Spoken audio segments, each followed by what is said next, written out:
내일의 장바구니입니다. 오늘은 기업공시연구소의 변영인 대표와 함께 하도록 하겠습니다. 안녕하세요. 네, 반갑습니다. 네, 내일의 장바구니 뭘 보면 좋을까요?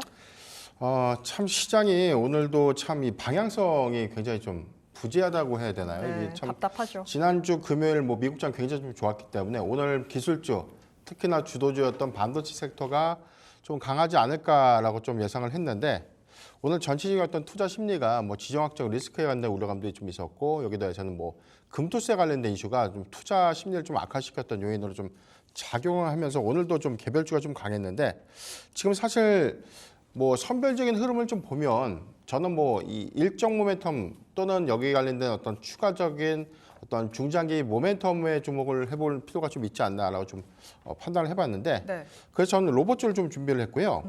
일단 뭐 두 가지 모멘텀, 단기적 관점의 모멘텀을 좀 주목해볼 필요가 있지 않나라고 좀 판단을 해봤습니다. 레인보우 로보틱스가 내일입니다. 27일 차세대 협동 로봇 그리고 자율 이동 로봇 AMR이라고 좀 불리우는 자율 이동 로봇을 공개하겠다. 그러니까 신제품을 좀 공개하겠다라고 좀 발표를 했는데 오늘 뭐 주가적인 어떤 측면에서는 로봇주가 뭐 선별적으로 좀 강한 흐름을 좀 보여주진 못했지만 오늘 전체적인 어떤 약세장에도 불구하고 나름은 좀 수급적인 어떤 선방을 좀 하지 않았나라고 좀 평가가 좀 되고 있습니다.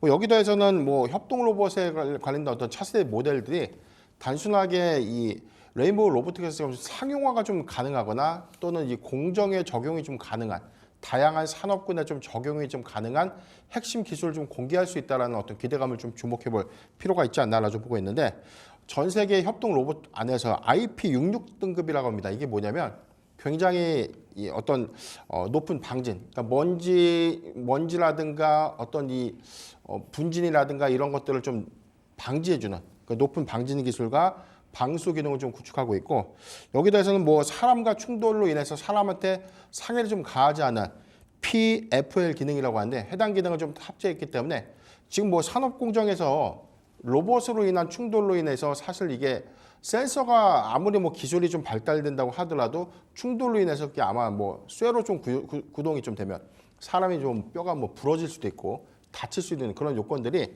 해당되는 어떤 기술이 좀 더 적용이 되면 오히려 인체에 어떤 상해를 좀 가하지 않으면서 오히려 이 작업 능률을 좀 올릴 수 있는 그런 획기적인 어떤 기술로 좀 이어지지 않을까 좀 보고 있습니다. 특히 이 로봇 라인업 중에서 가장 무거운 하중을 처리하는 협동 로봇 RB20 1600 모델이라고 하는데 해당 부분에 대해서 높은 하중을 좀 견디는 부분들 이거는 물류센터에서 이송용 로봇으로 좀 구현이 좀 가능하다라는 어떤 전망도 좀 나오고 있기 때문에 아마 내일 공개되거나 구현 여기서 뭐 시연되고 있는 어떤 흐름들 좀 보면 물류센터에서 구동이 되고 적용이 된다는 것은 상업화가 가능하고 여기서 돈을 벌 수 있는 즉 실적과의 연동성을 좀 주목해볼 필요가 있지 않나라고 좀 보겠습니다. 최근에 로봇 섹터가 지난주에 좀 수급이 좀 비교적 좀 양호한 흐름을 좀 보여줬는데 특히나 뭐 9월 초로 좀 예정되고 있는 삼성전자의 웨어러블 로봇 보피스 어떤 공개 기대감들이 좀 남아 있고요. 여기 더해서는 사람의 어떤 이 보행을 보조해주는 그런 어떤 기능들이 얼마만큼 좀 구현이 되고 얼마만큼 시장에서 어떤 획기적인 반응을 좀 일으킬지 이 부분이 좀 중요한 체크 포인트가 되지 않을까라 좀 보고 있기 때문에 일단 로봇이라는 게 CES 2024를 기점으로 보면 기술력에 관련된 기대감들로 반영된 이후에 사실 수급적인 어떤 기대감들 일부 좀 조정 구간 좀 거치면서 수급이 좀 쇠퇴한 그런 흐름들 좀 보여주고 있지만 오히려 상용화 내지 사업화 그리고 기술의 고도화 과정을 좀 이끌어내면서 오히려 해당되는 어떤 중장기 모멘텀이 다시 한번 부각될 수 있는 부분들 이 부분을 좀 주목해볼 필요가 있지 않나라고 좀 말씀드리겠습니다. 네, 저희가 월요일장 딱 들어서면서 다 나오시는 분이 어떤 이야기를 하냐면 이제 성장주가 한 바퀴 좀 도는 분위기가 연출이 된다. 2차 전지 올라왔지 않냐. 네이버 카카오 바닥에서 찍고 올라오지 않았냐. 말씀해 주신 로봇주도 바닥을 찍고 수급적으로 좀 올라오고 있는 상황입니다. 그렇다면 아까 약간 단기적으로 보시는 것 같았어요. 지금 이렇게 수급이 붙는 상황에서 뉴스가 있다 보니까 올라갈 수 있는 가능성이 있다라고 보시는 것 같은데 단기적이라고 한다면 뭐 얼마나 단기로 보시는 건지. 우선 9월 초까지는 좀 지켜볼 필요가 있지 않나. 내일 레인보우 로보틱스가 어떤 제품을 좀 공개하느냐. 여기서 구현되는 부분들이 실제 이 산업 공정에서 얼마만큼 상용화 가능성 내지는 적용돼서 많이 적용될까 아니면 이게 당장이라도 적용 가능한 기술이라면 즉 상용화 관점에서는 사실 뭐 수익성 지표라도 연결될 수 있는 부분이기 때문에 지금 레인보우 로보틱스가 상반기까지 뭐 실적 부분들 많은 연구개발비가 아직까지 좀 들어가시는 요인들을 좀 감안을 해봤을 때 최근에 뭐 두산 로보틱스나 몇몇 로봇 회사들을 좀 제외하고는 사실 실적이 좀 전무하거든요. 그러니까 아직까지 적용되고 있는 로봇 기술들이 협동 로봇이라고 해서 산업 공정에 좀 단순하게 자동화 공정이 좀 들어가고 있는 로봇 기술이 좀 구현되는 그런 흐름들인데 최근에는 이 물류센터에 들어가는 이 배송이나 이송용 로봇, 그러니까 물건을 빠르게 좀 배치해가지고 구분시켜서 택배 어떤 상하차를 좀 더 용이하게 하는 그런 어떤 단순한 지표를 좀 넘어서 앞으로는 해당되는 물건까지 탑재하는 그런 기술로 좀 고도화될 수 있고 지금 중요한 어떤 생산 라인 공정에서도 일부 인력을 좀 대체할 수 있는 수준의 어떤 작업 능률을 좀 상향시킬 수 있는 그런 기술에 관련된 어떤 구현 부분들도 아마 점진적으로는 좀 상용화가 좀 임박하지 않을까로 좀 보고 있습니다. 다만 전체적인 부분이 뭐 테슬라도 그렇고 휴머노이드 로봇이라고 하죠. 인간형 로봇, 이족 보행 로봇이 상용화됨에 따라서 작업 반경에서는 뭐 사람을 좀 대체할 수 있는 어떤 부분들, 이 부분은 향후에 뭐 산업용을 좀 넘어서 뭐 가정용까지 좀 이어질 수 있는 부분을 좀 주목을 해봐야 될 것 같은데 우리가 지금 현재는 구현되고 있는 상업화 내지는 상용화 시장에서는 뭐 F&B 시장에서 우리가 뭐 패밀리 레스토랑 같은 데 가면 뭐 이 서빙 로봇이라고 하죠. 이제 그런 로봇의 어떤 기술 고도화가 향후에는 조금 더 정밀해지고 조금 더 지능형으로 좀 바뀔 수 있는 그런 부분들까지 좀 집중해서 봐야 될 포인트가 아닌가라 좀 보이기 때문에 네. 단기 적관점에서 한 9월 초 삼성전자의 보핏 출시 기대감까지는 좀 이어갈 수 있다라고 좀 보여요. 네. 오히려 내년도 초에 항상 연초 기점에서는 우리가 CS2024를 앞두고 해서 해당 기술의 어떤 고도화 지표 이런 부분들에 대한 새로운 기술들이 좀 부각이 되는데 해당된 지표들의 내용들을 보면 저는 상반기의 기대 요인보다 하반기에 오늘 로봇 섹터의 어떤 풍부한 어떤 모멘텀에 주목을 해볼 필요가 있지 않나라고 좀 판단해 봤습니다. 네, 삼성전자에서 공개하는 웨어러블 로봇 보핏이 9월 초에 공개가 되는데 이때까지 좀 모멘텀을 가져갈 수 있겠다라고 말씀을 해주셨습니다. 그렇다면 제가 또 궁금해지는 게 성장주에 지금 수급들이 붙고 있는 상황에서 삼성전자에서도 좋은 뉴스가 나올 거라면 전반적인 섹터 플레이로 보시는 건 어떻게 생각하세요? 일단은 지금 사실 우리가 성장주다 하반기에 증시 어떤 것 좀 사면 좋겠냐. 이제 성장주는 그 폭이 좋잖아요. 뭐 사실은 다 기술을 겸비하면 지금은 돈을 못 벌어도 앞으로 돈을 벌 수 있는 가능성이 큰 그런 유망 섹터를 우리가 흔히 뭐 성장주다라고 표현을 하고 있는데 사실 뭐 성장주의 대표적인 부분들은 뭐 제약바이오 섹터가 될 수도 있고 뭐 여기도 해서는 로봇이라든가 뭐 이런 종목들이 좀 대체적인 어떤 성장 섹터로 좀 표현되고 있는데 수급 지표 부분에서는 사실 뭐 9월에 금리 인하가 좀 더 결정이 뭐 금리 인하에 관련된 시그널들이 확정되고 그리고 여기에 대해서 환율도 점진적으로 하락을 좀 해주고 수급 지표도 좀 더 완화가 좀 된다면 가장 먼저 반응할 수 있는 섹터는 저는 제약바이오 섹터라고 좀 보고 있는데 최근에 어떤 우리가 수급 추이를 보면 그동안 좀 못 갔던 종목들 그동안 수급이 조정 기간을 거치고 난 이후에 아직까지도 주가가 좀 바닥권 내지 바닥권에서 이미 살짝 좀 올라온 수준의 어떤 이 구간을 좀 보여주고 있는 그런 종목군들이 최근에 이 선별적인 어떤 수급이 계속해서 유입되는 흐름들을 좀 보여주고 있거든요. 아직 로봇의 경우에는 사실 뭐 지금 돈을 벌 수 있는 산업은 아니지만 정부 정책과도 좀 연동해서 봤을 때 앞으로는 로봇 기술이 전체적인 어떤 뭐 부품을 일본에서 거의 뭐 70% 정도를 조달해서 조립을 하는 형태로 좀 발전을 했다면 앞으로는 여기도 해서는 뭐 한 50%에서 60%까지 로봇의 핵심 부품들의 국산화를 좀 이루는 그래서 최근에 뭐 감속기 관련 종목들 있죠. SPG라든가 SBB테크 같은 종목들이 과거에는 해당 기술력들만 좀 부각이 됐기 때문에 올해 초부터는 뭐 보핏의 일부 좀 공급이 되고 해당되는 감속기가 협동 로봇 일부 라인에도 좀 공급되고 있는 그런 흐름들에서 앞으로 세부적인 또 종목들이 이제 실적과 좀 연계되는 그런 흐름들로 좀 더 가셔야 될 것이기 때문에 저는 감속기 관련 종목들도 계속해서 주목해 볼 필요가 있지 않나라고 좀 말씀드리겠습니다. 감속기 쪽도 볼 수 있다라고 정리를 해볼 수 있겠고 제가 계속 수급적인 얘기를 여쭤보는 게 어쨌든 수급이 붙어야 주가가 오르는 거잖아요. 그렇죠. 그러다 보니까 이런 쪽으로 계속 여쭤보고 있는데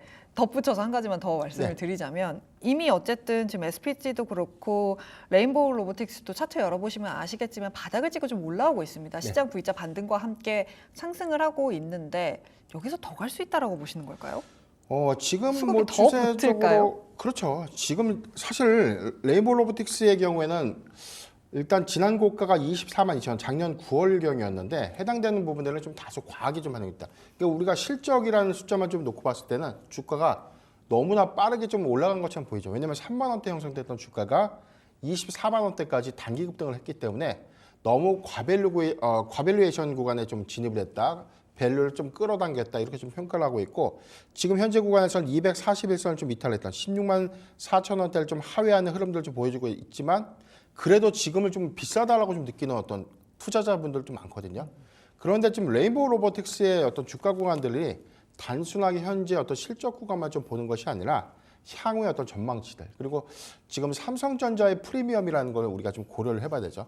그래서 전체적으로 콜옵션을 좀 행사를 하면 59% 정도의 지분을 좀 보유하게 되면서 삼성전자가 사실상 최대 주주로 좀 등극하게 되는 셈인데 아직 뭐 CS2024에서 뭐 LG전자라든가 삼성전자가 로봇 사업에 관련된 M&A 내지는 뭐 투자를 좀 더 확대하겠다 이런 부분들이 아직까지는 좀 가셔야되지 못했던 점이 좀 아쉽지만 저는 뭐 사실 뭐 전체적인 어떤 장기 플랜을 봤을 때는 2028년도까지 레인보우 로보틱스도 완성형 로봇을 좀 출시한다.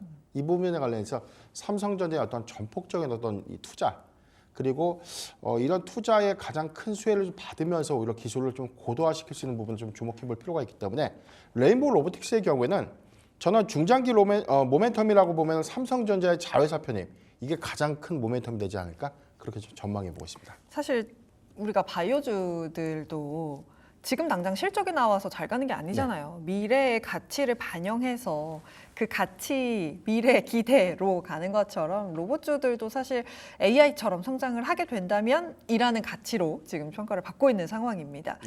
제가 로봇주 막 좀 공부를 하다가 이런 멘트를 발견했어요. 적용 분야가 다 다르고 생산 시기, 매출 발생 여부에 따라서 주가가 다 다르게 갈 수 있기 때문에 옥석 가리기가 참 중요한 섹터 중에 하나가 로봇주다라고 했는데 그렇다면 로봇주의 옥석 가리기는 어떤 기준으로 하면 좋을까요? 지금 핵심 부품의 이 내재화, 그러니까 핵심 부품이 가장 중요한 부분인데 단순하게 우리가 뭐 협동 로봇이라고 현재 구현되고 있는 로봇의 핵심 부품들이 대다수 70에서 75%가 일본산 부품을 수입해서 조립하는 형태입니다. 근데 아직까지 우리나라 부품의 국산화를 좀 이루지 못했던 측면들이 좀 아쉽기 때문에 해당되는 핵심 기술들, 독보적인 기술을 국산화시키면서 많은 이윤을 좀 창출할 수 있는 기업들 이런 부분에 좀 주목을 해야 될 것 같고요. 여기 더해서 오히려 좀 기술의 확장성들을 좀 고려해 보면 단순하게 우리가 뭐 원초적인 1차원적인 어떤 로봇 기술이라고 보면 지금 단순하게 왔다 갔다 뭐 이동을 하거나 센서를 하거나 뭐 우리가 로봇 청소기 정도의 수준이라고 보면 여기에 탑재될 수 있는 부품이 고부가 부품은 아닌 거죠. 그런데 앞으로 우리가 이족 보행이라든가 뭐 고중량 물량들을 좀 처리한다든가 이동 속도가 빠르다든가 중량 제한을 초과하는 그런 어떤 인간을 좀 대체할 수 있는 수준의 어떤 로봇 기술로 고도화가 된다면 오히려 그런 부품들은 조금 더 핵심화가 될 수 있고 이런 부품화의 국산화를 좀 빠르게 일어나는 그런 기업들을 좀 주목해 볼 필요가 있는데 이런 관점에서 저는 레인보우 로보틱스가 가장 큰 경쟁력 관점 내지는 뭐 가장 이 높은 어떤 이 시장 점유율 관점에서도 좀 유의미하지 않나라고 보고 있는데 타사 로봇사들에 대비해서 국산화 부품의 어떤 내재화율이 한 65%입니다. 그렇기 때문에 아직은 사실 뭐 상용화 관점에서는 조금 많이 보편하지 못했던 측면들이 있지만 오히려 2028년도까지에 대한 완성형 로봇에 관련된 도입 이슈 이런 것들을 좀 더 굳건하게 좀 진행하게 된다면 한국의 뭐 휴머노이드 로봇, 테슬라의 뭐 휴머노이드 로봇이 뭐 연내에 뭐 출시가 되고 뭐 내년에 출시될 수 있다 관련된 내용도 나오고 있지만 국내에선 레인보우 로보틱스가 가장 빠른 기술과 가장 안정적인 상업화를 좀 이루지 않을까라고 보고 있기 때문에 전 중장기 모멘텀 관점에서 계속해서 주목해 볼 필요가 있지 않나라고 좀 보고 있습니다. 네. 그렇다면 가격적인 전략도 들어볼 수 있을까요? 네, 저는 가격적인 전략 종가 기준에 한 15만 3,700원 미만의 분할 매수는 좀 가능하지 않을까라고 좀 말씀드리겠고요. 목표가 18만 5천 원 그리고 손절가 12만 8천 원을 제시해 드리겠습니다. 네. 이게 사실 로봇주 같은 경우는 종목의 편차가 굉장히 크기 때문에 종목에 대해서 잘 옥석 가리기가 필요한데 고도화 제품에 들어가는 핵심 부품을 만들 수 있는 종목을 잘 봐야 한다라면서 레인보우 로보틱스까지 말씀을 해주셨습니다. 지금까지 기업공시연구소의 변영희 대표였습니다. 고맙습니다.